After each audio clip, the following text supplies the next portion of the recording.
Not much has come out from the Chargers offseason practices, but reportedly, RJ Mickens has been a player who has stood out so far at OTAs.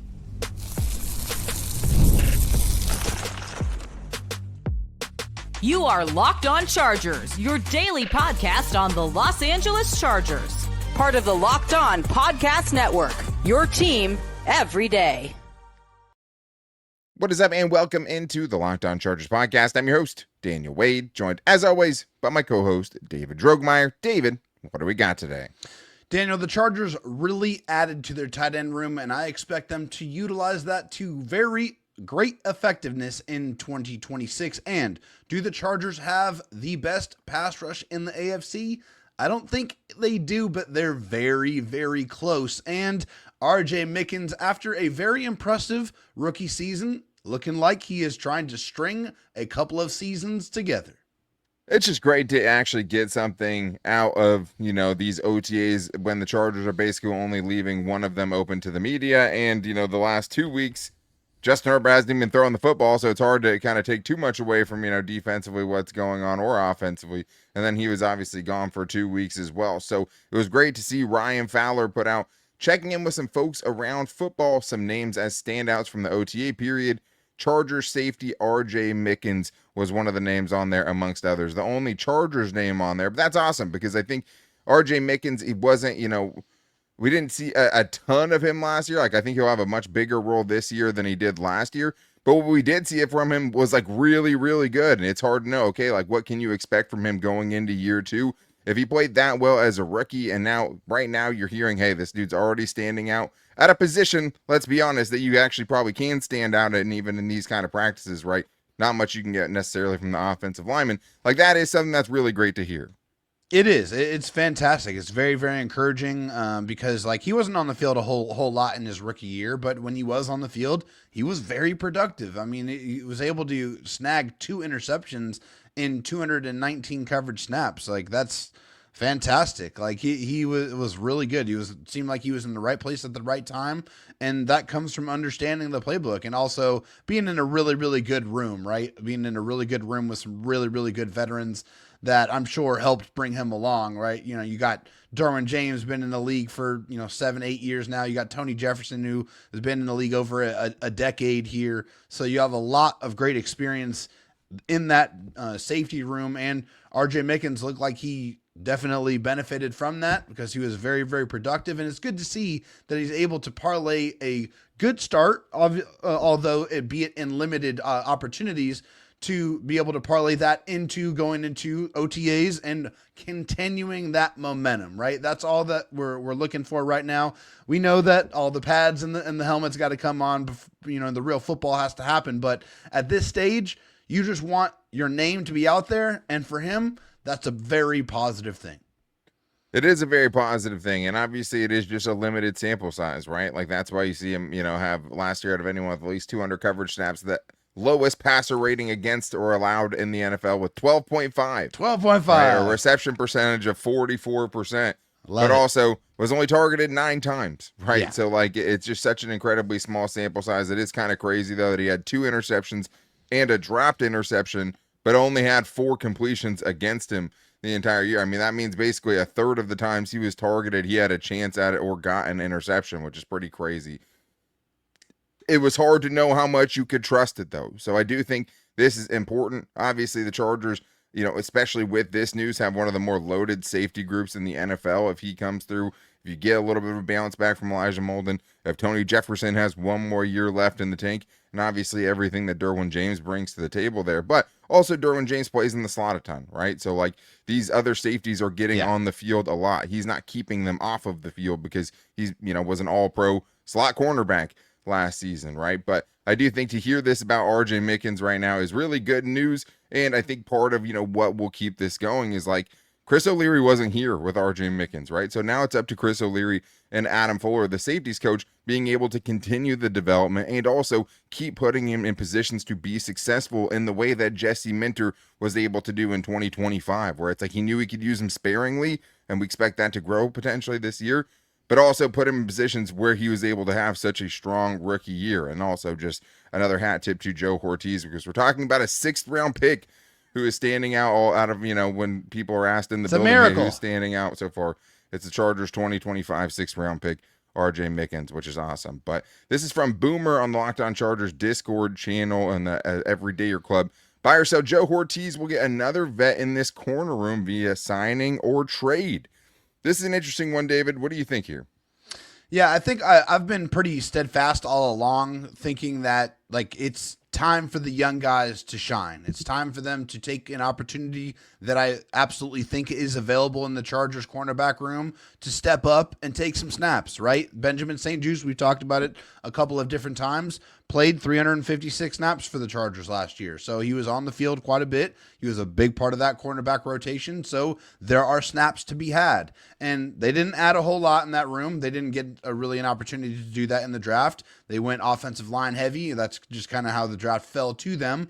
So I think it's going to be Nico Reed. I think it's going to be Eric Rodgers, right? A couple of guys that have been sticking around and got stashed on the roster, had some pretty good preseason performances that, gave them a chance to really see what they can do this year in 2026. So I'm going to be excited to see what they do. And I think a large part about how the Chargers move in their cornerback room is going to be how they evaluate the progression of these two young players.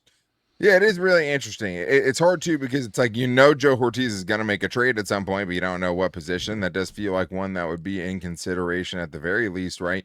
And also, for me, it does feel like to a certain extent that the cornerback room through this offseason has somehow become underrated. Obviously, Benjamin St-Juste leaves, right? And he was good in the limited role that he had for you last season.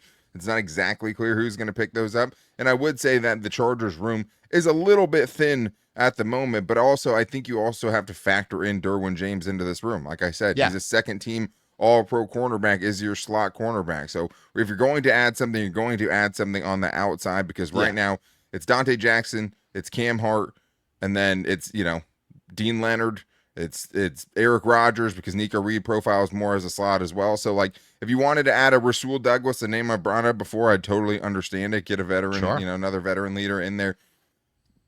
Also as insurance, if Dante Jackson can't keep it up at his age for another season, right? There's definitely some things that could hurt this group a little bit, but I like Tarheeb still a lot, even on the outside. Dante Jackson was awesome last year.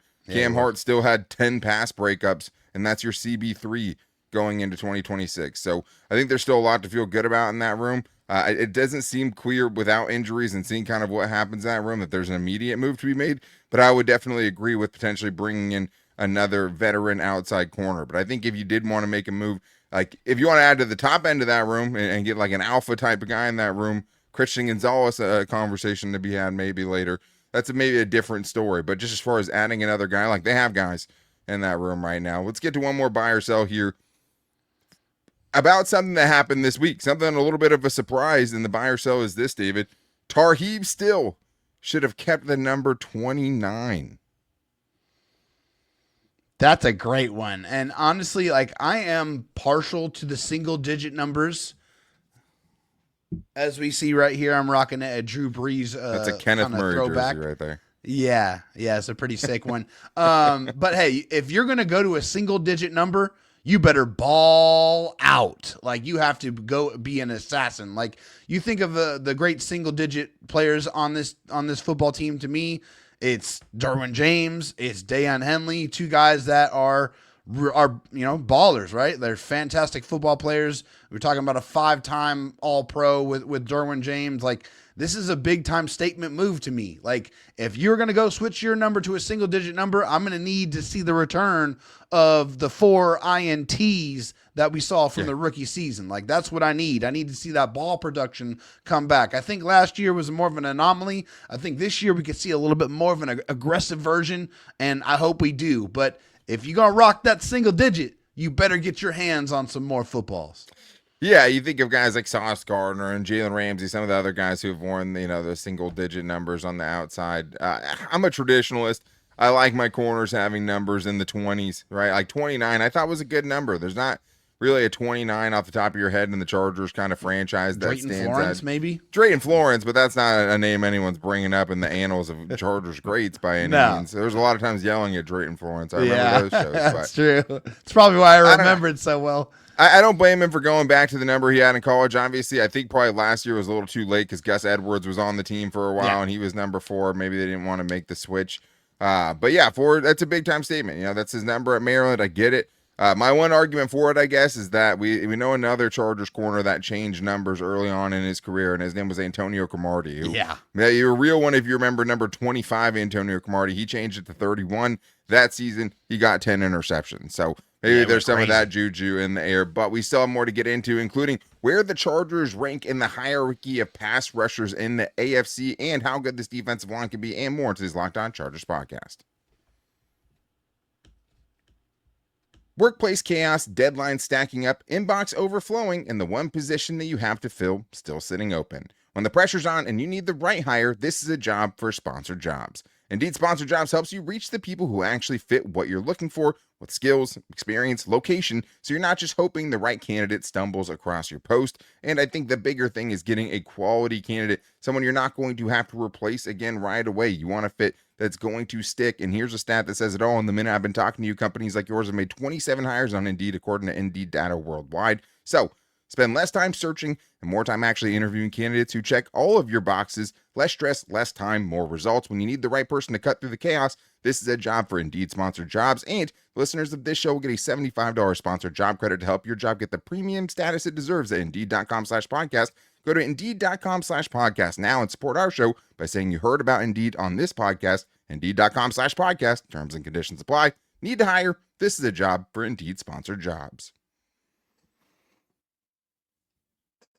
We still have more to get into today on this Fan Mail Friday, and we only did one fan show this week, so we have some buy or sells. We have some Chargers questions. Thank you, though, first of all, to all the everydayers out there for making shows like this possible, and we really appreciate you guys for that. And we have a good one here from Matthew Tigner, who says, do the Chargers have the best pass rush in the AFC? And let me credit Matthew Tigner as well, because right after he asked this question, he right underneath it, but oh my God, I forgot about the Houston Texans, which is the right answer, right? You have Danielle Hunter, you have Will Anderson. That's going to be the start of pretty much the best duo that you're going to see. Those guys combined for 27 sacks last year and 176 pressures. I think that was the most by any duo in the league. I think it might have actually been second most behind Myles Garrett and Malik Collins, because Myles Garrett had 23 sacks and Malik Collins had 6.5. So between them, you get 29.5, right? But I think that the thing is that for these guys right now, you have you're not number one, but I did want to kind of take a look at, okay, where do you rank up on here? Because I do think they're pretty close. Yeah, I think they're pretty close as well, Daniel. I think, unfortunately, we probably forgot about one of the other teams that's in the actual division that led the NFL in sacks last year, and that is the Denver Broncos. They had 68 sacks last year, of course, led by Nick Bonito, who had 14. But their defensive line is where it went crazy, man. They had Cooper with 8 sacks, Zach Allen with 7, John Franklin Myers with 7.5. Like, that's real big-time production, big sack numbers for the Broncos. And, they're probably going to still be up there. But look at the Chargers, and obviously, like, they're no slouches either. You had Thule with 13 sacks last year. You had Khalil Mack with 5.5 with, several games missed. You had Justin Aboibu with 6 sacks on the interior. And, of course, Odafe Owe, who had 7.5 sacks.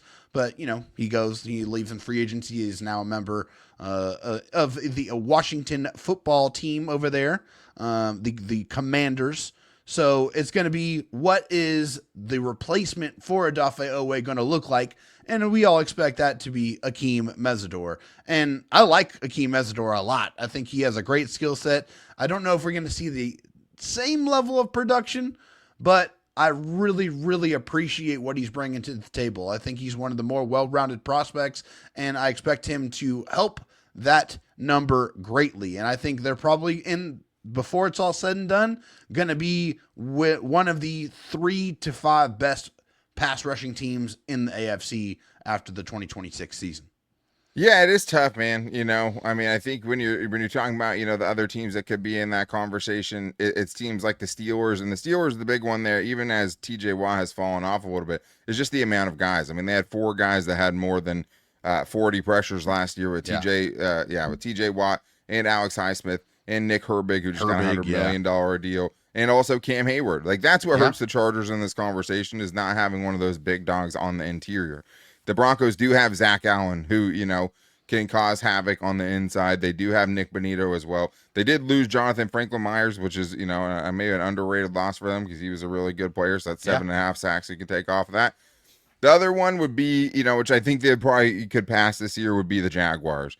Yeah. So the Jaguars, with their 3 guys, you have Josh Hines Allen, Trayvon Walker, and Eric Armstead. Those guys had 185 pressures. Khalil Mack-Odafe and Tuli Tuipulotu combined for 156 pressures between the 3 of them.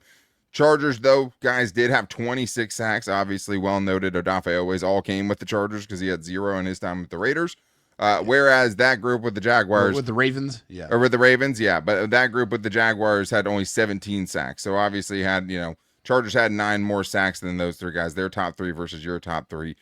Yeah, they'll be up there, I think, for sure. And I think, if you hit on Akeem Mesidor, that's kind of what you have to here, because he is right now going into it, feels like your 3rd best pass rusher already, even as a rookie. So I think that'll be kind of what decides how high up in, the top 5 they could be. But having a duo of, a healthy Khalil Mack potentially and Tuli Tuipulotu is going to get you on the list anytime. But no doubt. Let's get to this one here from Shaggy on Twitter, who says, buy or sell, the defensive line will be a top 10 unit by the end of the season. David, we talked about yesterday if the defensive line was underrated. Are they also potentially a top 10 unit? I definitely felt like they're underrated. We talked about that. When you look at some of the lists around for the defensive line room, like they were probably towards the middle or towards the end of the pack. Like, for example, with PFF, they were 19th on their defensive line rankings last year. And I think the one thing that kind of holds them back as far as a defensive line group, like they have guys that can do everything. They have a disruptor with T.R. Tart. They have a guy who can get after the passer with Justin Boybe. Hopefully he's able to replicate that. Obviously it's only 1 year of real production, but it's the lack of pass rush throughout the group. I mean, if it's not Justin Boybe, there's only 2.5 sacks that came from anybody else that was not named him on the interior of the defensive line. So I like the talent. I like what they can do as run stoppers, but if they want to vault up this list and they want to get into that top 10, they're going to need multiple contributors with some decent pressure and sack numbers to be able to elevate their status. I feel like they can stop the run. They have to make sure that they have some guys that can get after the passer. And I think Dalvin Tomlinson and his presence and the way they're going to use him is going to aid in that, is going to benefit that for sure. But they just need a couple of other guys like Jamari Caldwell to add some more to that sack number, to those pressure numbers, and they need just to get a little bit more. If they do that, then they will be able to elevate themselves into being a top 10 unit. Yeah, I think the hard thing here is like what constitutes a top 10 unit on the defensive line. That's the hard thing, right? Yeah. Because like, if you're asking me if they're going to be a top 10 pass rushing unit, I'm going to say no. If you ask me if they're going to be one of the top 10 run defenses on the interior of the defensive line, I would say yes. I really like who they have in there. I mean, T.R. Tart got a contract basically just on his ability to stop the run because he didn't even have a single sack last year, right? You have other guys like Jamari Caldwell, who's much better against the run than he was the pass. And then also you added Dalvin Tomlinson. Like you have those, and any 2 of those guys on the field at the same time is going to be better than most teams can do as far as 2 guys and being able to stop the run, right? But I do think that it's hard to do it as a whole. Like I think we know that this group we're going to look at and say that's a well-played defensive line because of, Mike Elston. And I do think that the pass rush is obviously just the biggest question because even Justin Boybe, right? Like 6 sacks is obviously awesome. You can't, take that away from him. But when you're talking about total pressures in the NFL last year, he was 57th. Yeah. Right. So it's like that's more. He's not even a top 50 pass rusher, at his position as far as how impactful he was outside of the sacks. So I think part of that, right? We've heard the coaches stuff say, hey, we're going to get him in better positions to rush the passer. And they're basically saying that against everyone. So I guess everyone's getting better chances. But T.R. Tart, though, is the interesting one because it does feel like there is maybe a little bit more there as a pass rusher. Definitely. Just skill set wise, the way that he ragdolls dudes around. And his get off, man, his suddenness. Get off's huge. But yeah, I mean, 15 pressures, 0 sacks last season. Now, it was only a little over, surprising. Little over, 250, 260 as far as pass rushing snaps, somewhere around that. But like still, like even though it's not a ton, he just wasn't super efficient when he was. Yeah, there's more there. Well, and like the Chargers, paid him like there's probably at least a little bit more there. Yeah. Now, I mean, he's 34th in average interior defensive lineman money. I thought it would be higher than that, $10 million a year though. So I mean, if maybe that is just for run defense purposes, but you also brought in Dalvin Tomlinson as well, right? For up to $7.5 million a year. So I think they do think there might be a little bit more there for Teair Tart. And like you said, skill set wise, when he's on, like he just feels like he's really, really hard to block, but it shows up much more as a run defender than it does as a pass rusher. And sometimes that's just what these guys are asked to do, right? Like we heard that from Braden Fehoko at one point. Like it's just, you never know what they're being asked to do, even when they're supposed to be pass rushing. Are they asking to just make sure that contain isn't broken? Or are they asked to pin their ears back and actually go? But there's a lot of parts of that, that we don't know. But I do think what we do know is that's going to be a good unit under Mike Elston. But we still have more to get into, including how heavily the Chargers should lean into multiple tight ends on the field. We're going to nerd out on some personnel and formation talk, but I think some real added value that the Chargers could bring this year that they didn't last year, and more in today's Locked On Chargers podcast.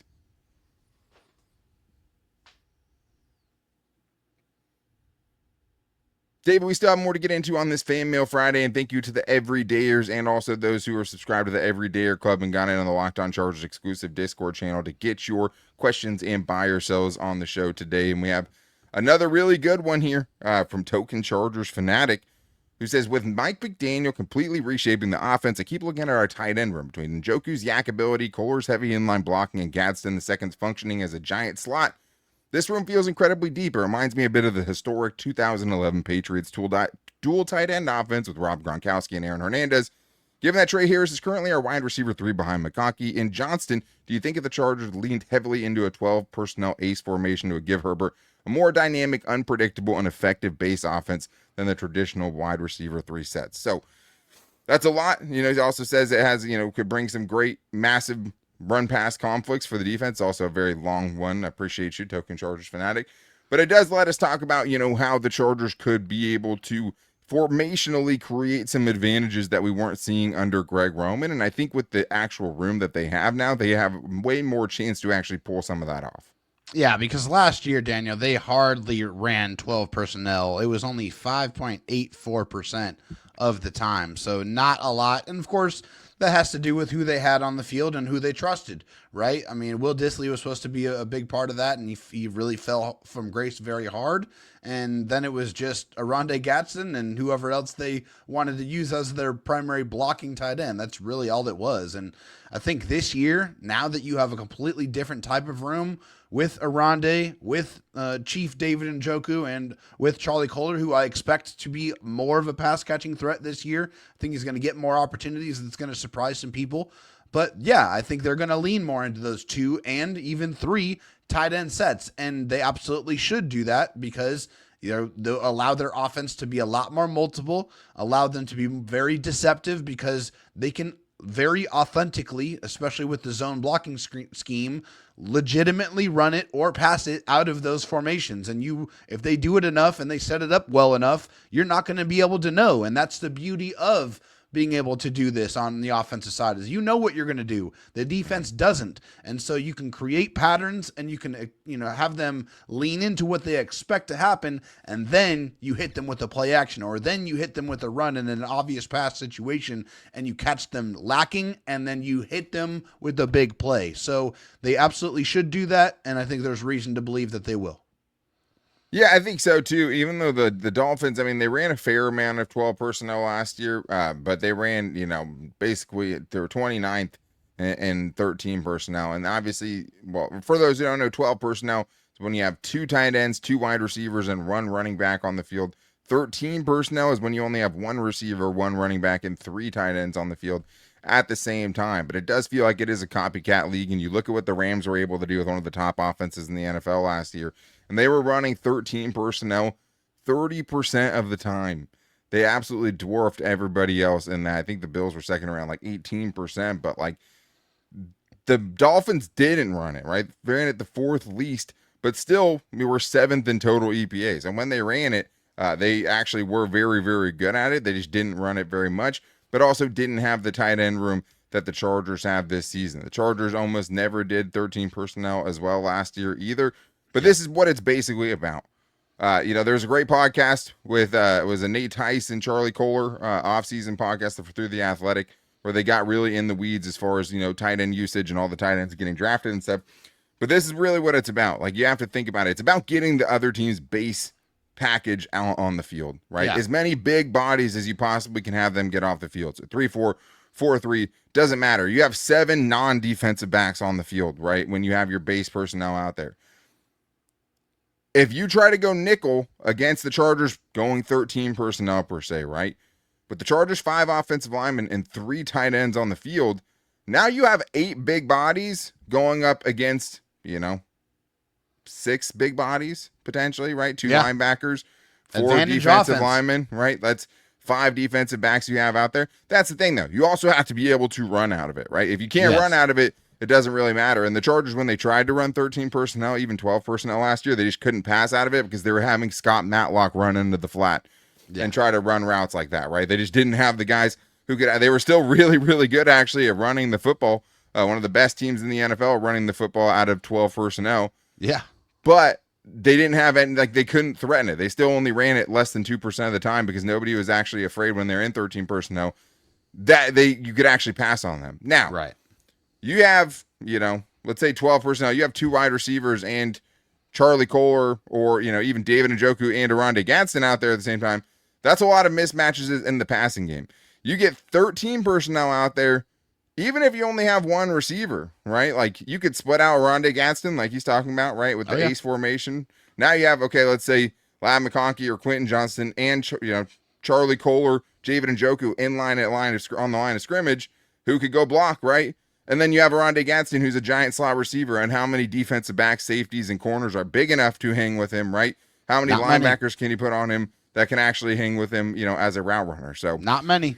It feels like there's a lot of advantages that could be made out there, right? Also, David Njoku, just seeing the pictures from him at practice, looks like a football superhero or something. Yeah, he's an Adonis. It's ridiculous. No, yeah, it's crazy. I mean, he's showing off every bit of it too. But yeah, to your point, token Chargers fan, like, I do think they're going to try to learn it and lean into some of that, and I think that's why you saw, like the 158th best player get taken in the second round this year because he was a tight end because all the tight ends went so much. Everyone's trying to lean into this. And, but to be able to do it effectively, you have to be able to punish teams who want to run nickel against you, right? And get more defensive backs on the field when you do it. That way you get the big bodies out there. And now those big bodies are trying to chase around David Njoku and Oronde Gadsden II, right? And even Charlie Kolar, who, can bring a little bit. But let's get to one here from John Reynolds, who says, great show today from Locked On Chargers Discord channel. I was able to watch live for the first time in a while. Buy or sell, the Chargers offense will be much harder to stop than last season. McDaniel added weapons like Njoku, Mitchell, Thompson, Kolar, reinforcements on the offensive line. Hopefully a healthier line, and the emergence of Hampton, Vidal, and Harris are promising. Are you buying or selling this? This is the easiest buy of the day. The Chargers have improved at every single level of their offense. Their offensive line got better with the additions of Biotish, getting both of their tackles back and then throwing 4 different offensive linemen at them in the draft, with other smaller additions as well. Better in the running back room with the addition of Keaton Mitchell. Better in the wide receiver room with the addition of the speedster Brendan Thompson. And better in the tight end room with Charlie Kolar and David Njoku joining an already very impressive Oronde Gadsden II. So you have all kinds of weapons. And, man, I do not envy the defensive coordinators around the league, man, because they're going to have a lot of long, very sleepless nights trying to game plan against stopping all of the firepower that is now at the disposal of Justin Herbert's golden right arm. And I can't wait to see how they're going to use all of these very dangerous pieces. Totally agree. I don't think the Chargers have like an elite alpha player as far as like the offensive skill weapons they have right now. So, at least the receiving options. I think they have a lot of good players there, right? But I think they have plenty to make it work. Like, they have plenty of good players with Njoku and Gadsden and, Quentin Johnston and Lab McConkey and Omari and Hampton to have a really, really good offense. I think the offensive line will be able to do enough.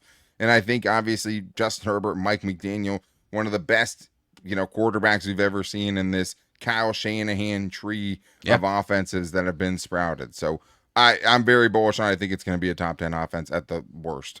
Let's get to one more here from Kohani, who says, Slater and all, will, like a buy or sell, Slater and Alt will sub in and out during the game and throughout the season to keep them both healthy. David, I know we all want to see the Chargers on tackles on the field and how important that is. Is this a possibility? No, not at all. No chance. Not going to happen. They're not going to do it. They shouldn't do it. Offensive line play is all about chemistry. You have to go out there and rep it and be out there and playing next to your guys that are on the left and right of you. And you build that through work. You build that silent, unspoken communication through the chemistry of playing next to the player next to you. It's integral. It's very, very important. If you want to have a very good offensive line, it would be bad business to take them off the field. And also, these are two of the best players at their position in the league. You want them on the field. If they're healthy, they need to be strapping it up and out there protecting your quarterback.